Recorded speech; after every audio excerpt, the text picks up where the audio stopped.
Work ചെയ്യുകയാണെങ്കിലും എനിക്കിങ്ങനെ ഒരു സ്റ്റേജ് ഫിയർ ഉണ്ട്. പിന്നെ നമ്മള് മാത്രല്ലേ ഉള്ളൂ, അപ്പൊ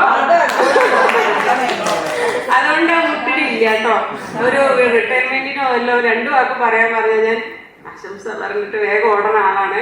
പക്ഷെ ഇപ്പൊ എനിക്ക് കുഴപ്പമില്ല. ഇപ്പൊ മണി പറഞ്ഞ ചോദിച്ചു ഒന്നും വേണ്ട, എനിക്ക് എന്താണോ മനസ്സിൽ വരുന്നത് അത് ഞാൻ പറയാം.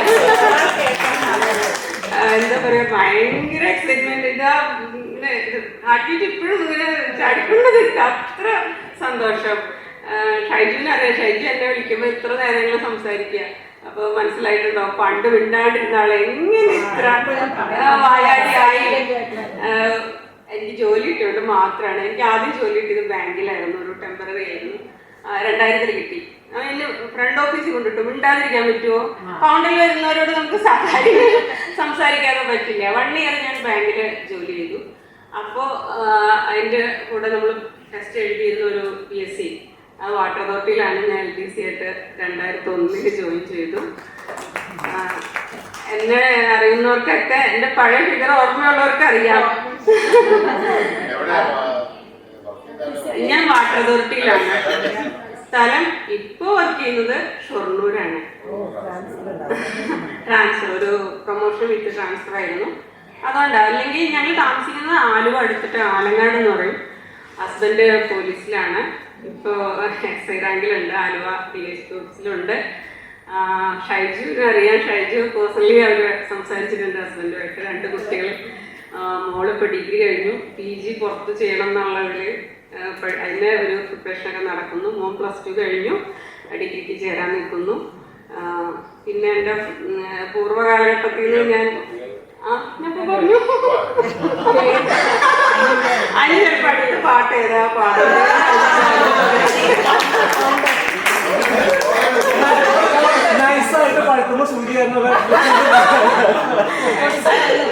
എനിക്ക് ഇത്ര ഇതായിട്ട് പറയാൻ എന്താ എനിക്കറിയില്ല. നമ്മള്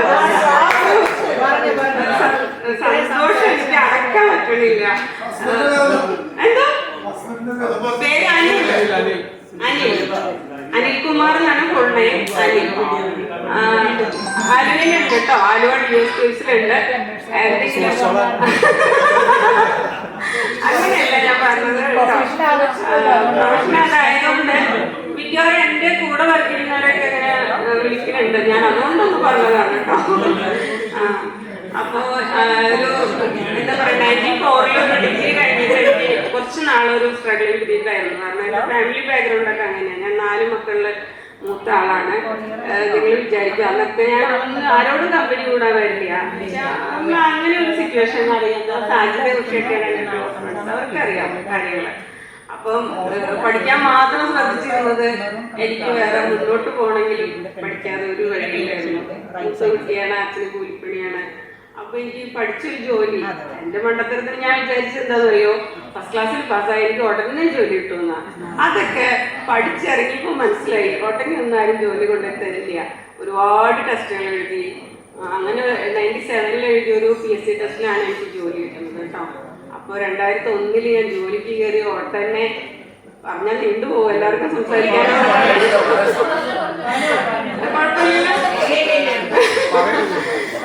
അതായത് അന്ന് വരെ നമ്മള് എന്താ പറയാ, അപ്പോഴത്തേക്ക് 27 നമ്മൾ അറിയാലോ, 27 വയസ്സായി ജോലി കിട്ടി. അപ്പോഴും വീട്ടിലങ്ങനെ ഒരു കല്യാണം കഴിച്ചു വിടാനുള്ള ഒരു ഇതൊന്നും ഇല്ല. നമുക്കറിയാലോ, നമ്മുടെ മലയാളി കുട്ടികൾക്ക് എത്രയും പെട്ടെന്ന് കല്യാണം കഴിച്ചില്ല. എല്ലാവരും ചോദിക്കുക എന്താ കല്യാണാവത്തെ, എന്താ കല്യാണാവത്തെ. ഒരു ഫംഗ്ഷനൊന്നും ഞാൻ പിന്നെ പോവാതെ എൻ്റെ ഏജിലുള്ളവരൊക്കെ കൂട്ടൊരു കഴിഞ്ഞു, കല്യാണം കഴിഞ്ഞു. അപ്പൊ നമ്മൾക്ക് അങ്ങനെ ഒരു വല്ലാത്തൊരു ഇൻട്രോവേർട്ടായി പോയി. പിന്നെ ബാങ്കിൽ ജോലി കിട്ടിയപ്പോഴാണ് ഞാൻ ഈ പറഞ്ഞ ഇത്തിരി സംസാരിക്കേണ്ട സാഹചര്യം വന്നപ്പോൾ ഞാൻ സംസാരിച്ച് തുടങ്ങിയതാണ്. 2001 PSC കിട്ടിപ്പോയപ്പോൾ എൻ്റെ നാട് കോപ്പടിയാണ്, പെരുമ്പാവൂർ കഴിഞ്ഞിട്ട് കോടനാട് മണവഴി. അപ്പം ഞാൻ നേരത്തെ വർക്ക് ചെയ്താലും പറഞ്ഞില്ലേ ബാങ്കിൽ, എനിക്ക് ശേഷം വന്ന ബാച്ചിലെ വന്നത് എൻ്റെ ചേർത്തിയും ഞാൻ. മനസ്സിലായോ? ഞാൻ PSC കിട്ടി അവിടെ നിന്ന് പോയെന്ന് പറഞ്ഞപ്പോൾ എൻ്റെ അവിടെ ഉണ്ടായിരുന്ന മാനേജർക്കും എല്ലാവർക്കും എന്നെ വലിയ കാര്യമാണ്. ബിക്കോസ് ഓഫ് എന്താ പറയാ, എൻ്റെ ആ ഒരു ഫാമിലി ബാക്ക്ഗ്രൗണ്ട് അറിയുന്നോണ്ടാണ്.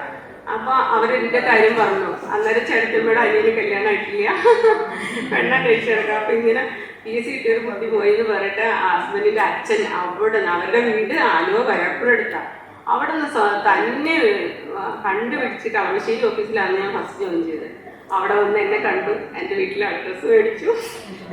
വീട്ടിൽ വന്ന് അച്ഛൻ എന്നെ കണ്ടു, എൻ്റെ അച്ഛനോട് സംസാരിച്ചു. അപ്പം അച്ഛൻ പറഞ്ഞു ജോലി കിട്ടിയിട്ട് 1 മാസമേ ആയിട്ടുള്ളൂ, ഇപ്പം ഒന്നും പറ്റില്ല. അങ്ങനെ ആ അച്ഛൻ പറഞ്ഞു അയ്യോ അങ്ങനെ പറയില്ലേ, ഒരു 6 മാസത്തിനുള്ളിൽ കല്യാണം നടത്തി തരും. അങ്ങനെ 2001 തുടങ്ങി എൻ്റെ ജീവിതം മാറി മറിഞ്ഞു. കഴിഞ്ഞോട് ഞാൻ പറഞ്ഞു അതാണ് എൻ്റെ ടേണിംഗ് പോയിന്റ്. ആണെങ്കിൽ ഒരു റീബർത്ത് എന്നൊക്കെ എനിക്ക് പറയാം, എന്താ പറയാ, നമുക്ക് ആരില്ല അങ്ങനെ ഒരു ഒറ്റപ്പെട്ട നമുക്ക് കോണ്ടാക്ട് ചെയ്യാൻ പരസ്പരം മൊബൈൽ ഫോൺ അങ്ങനെ ഒന്നും ഇല്ലല്ലോ. അല്ലാതെ ഉൾവലിഞ്ഞ് കഴിഞ്ഞ് ഞാൻ അങ്ങനെ ജോലി കിട്ടി, ഒട്ടും പ്രതീക്ഷിക്കാത്ത സ്നേഹമുള്ള ഒരു ഭർത്താവിനെ കിട്ടി. അവരും പറഞ്ഞു എനിക്ക് വീട്ടിലൊന്നും കൊടുക്കാനില്ല. അപ്പോൾ എൻ്റെ അച്ഛൻ അത് പറഞ്ഞപ്പോഴും ഹസ്ബൻഡിൻ്റെ അച്ഛൻ പറഞ്ഞത്, അച്ഛൻ അത്ര എനിക്കിപ്പോഴും അച്ഛനില്ല ഇപ്പോൾ ഞങ്ങളുടെ കൂടെ, എന്നാലും ഞാൻ എപ്പോഴും ഓർക്കും എനിക്കൊരു ജീവിതം കിട്ടിയത് ആ അച്ഛൻ്റെ ഒരു ഇതാണ്. അച്ഛൻ പറഞ്ഞു നിങ്ങളൊന്നും തരണ്ടായി, കുട്ടീനെ മാത്രം ഞങ്ങൾക്ക് തന്നാൽ മതി. അങ്ങനെ ആ സ്നേഹം എനിക്ക് ഇപ്പോഴും ഹസ്ബൻഡ് ആ കെയറിൽ തന്നെ ഇവിടെ കോളേജിൽ മുറ്റം വരെ കൊണ്ടാക്കിയിട്ടാണ് പോയത്. എപ്പോഴും ഞാൻ എപ്പോഴും വയ്യാണ്ടാവുന്ന ആൾ തന്നെയാണ്. എന്നാലും എന്നെ എന്താ പറയുക, ഷൈജു പറഞ്ഞ പോലെ നമുക്ക് വയ്യാണ്ട് കിടന്നു എനിക്ക് അവിടെ സാരില്ല, വീട്ടിലെ ജോലികളൊക്കെ എനിക്ക് ചെയ്തു തരും. അത് എന്താ പറയുക, ജന്മസുഹൃത്തായിരിക്കും. അത്രയും സ്നേഹമുള്ളൊരു ഹസ്ബൻഡ്, അത്രയും ടേക്ക് കെയർ ചെയ്തിട്ടുണ്ട്. പോലീസിലാണെങ്കിൽ പോലും അത്രയ്ക്ക് തിരക്കുള്ള ജോലിയാണെങ്കിൽ പോലും എനിക്കൊരു വയ്യാന്ന് പറഞ്ഞ ആൾ വേണം. എൻ്റെ ഓഫീസിൽ വന്ന് ഞാൻ കരിയാട് വർക്ക് ചെയ്യുമ്പോൾ വയ്യാണ്ടൊക്കെ ഇടയ്ക്ക് തലവേദനയൊക്കെ വന്നിട്ട് പണ്ടത്തെ എനിക്കിപ്പോഴുള്ള വയ്യാണ്ടാവുമ്പോൾ അവിടെ നിന്ന് കാറെടുത്തിട്ട് ഓഫീസിൽ വന്നിട്ട് എന്നെ വിളിച്ച് വീട്ടിൽ കൊണ്ടാക്കിയിട്ട് പാവം വീണ്ടും പോകും. അത്രയും എന്താ പറയുക, എൻ്റെ ജീവിതം അങ്ങനെ 2001 ഒരു മാറി മറിഞ്ഞു. അങ്ങനെ എന്താ പറയുമ്പോൾ ആശ പറഞ്ഞ പോലെ സൗണ്ടൊക്കെ ചിലപ്പോൾ മാറിപ്പോ. ഇപ്പൊ നിങ്ങളൊക്കെ ഇത്രയും പേരെ കാണാനും പറ്റി, ഭയങ്കര സന്തോഷം. മണി പറഞ്ഞാലും ഇനി അടുത്ത മാസം ഗെറ്റുഗദർ പറഞ്ഞാലും താങ്ക് യു. ആശയുടെ കാര്യം ഞാൻ എല്ലായിടത്തും പ്രൗഡായിട്ട് മണി പറഞ്ഞപ്പോൾ അതാണ് എനിക്കും മനസ്സിൽ വന്നത്. എവിടെ പോയാലും ആശ എൻ്റെ ക്ലാസ്മേറ്റ്, ഓ അതെയോ എല്ലാവരും. ഇനി ഞാനാണ് ഞാൻ ഇപ്പൊ വർക്ക് ചെയ്യുന്ന ഓഫീസിൽ ഞാൻ ഈ സസ്പെൻസ് പറയുന്നത്, അവരൊക്കെ ഭയങ്കര എക്സൈറ്റഡ്, എന്തായാലും പോകണം. ഞാൻ പണ്ട് പോവില്ലേ. ഇന്നലെ വൈകിട്ടാണ് ഞാൻ ഷോറൂമിൽ നിന്ന് വീട്ടിൽ വന്നത്, വേറെ ഒന്നും നോക്കിയിട്ടില്ല. ഇന്ന് വീട്ടിൽ വന്നിട്ട് ഇങ്ങനെ ഇരിക്കുക, സ്വപ്നം കണ്ടിട്ട് ഇന്നലെ പോരണം. ഇന്ന് രാവിലെ പോരാ. അപ്പൊ ഹസ്ബൻഡ് ഞാൻ റെഡി ആയി കഴിഞ്ഞപ്പോ ഞാൻ ചോദിച്ചു എന്തായാലും മുഖമൊന്നും തെളിയണില്ല. ഞാൻ ചോദിച്ചു എന്ത് കുശുമുണ്ടോ. ഞാൻ ഓപ്പണായിട്ട് സംസാരിക്കാട്ടോ, നമ്മള് മാത്രല്ലേ ഉള്ളൂ.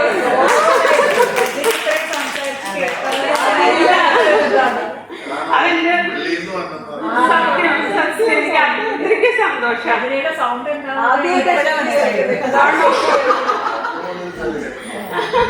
പക്ഷെ എനിക്ക് എനിക്ക് നല്ല ഓർമ്മയുണ്ട്. അന്നും പാടുമല്ലോ. ഇപ്പൊ എന്നോട് ഉഷ പറയായിരുന്നു എനിക്ക് അത്രയ്ക്ക്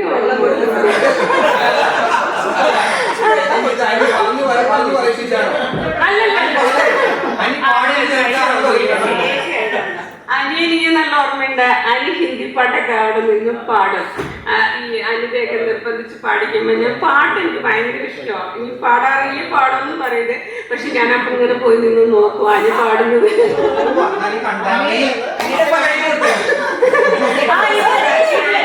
മീശയെ പറ്റി പറയും ഹസ്ബൻഡിനോട്. ഞാൻ അനിയെ പറയുന്ന അനിയോട് ഞാൻ പറയുന്ന അനിയന് ഓർമ്മയില്ല ആ കട്ട മീശയുള്ള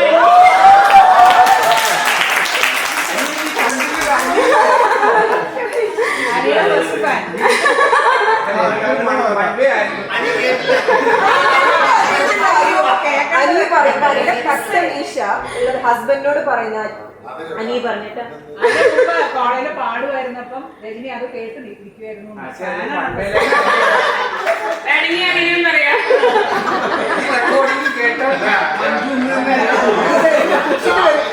അതൊക്കെ ഞാൻ കണ്ടു. ഞാൻ രാത്രി കുറച്ച് വൈകിയേ കണ്ടു, അതുകൊണ്ട് ഞാൻ പിന്നെ തിരിച്ചു മെസ്സേജ് ഇട്ടില്ല. അതുപോലെ ഹരിനെ എനിക്ക് ഓർമ്മയുണ്ട്. ഹരി നന്നായിട്ട് പാടുമായിരുന്നു. ഷിജു പാടി കേട്ടിട്ടില്ല.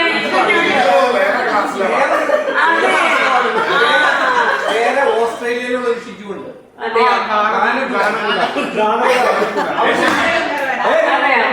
ഹിന്ദി പാട്ട് പാടി.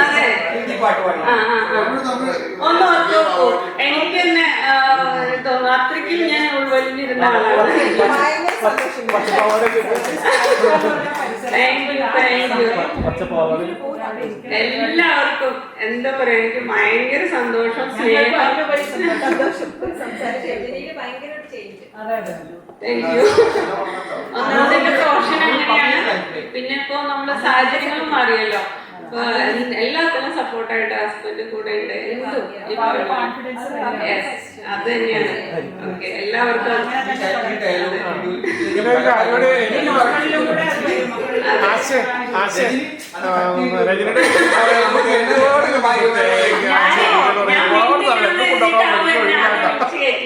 അപ്പൊ ഒരു നല്ല സമയം ഞാൻ എടുത്തു. ഓക്കെ, എല്ലാവർക്കും ആശംസകൾ. Thank you.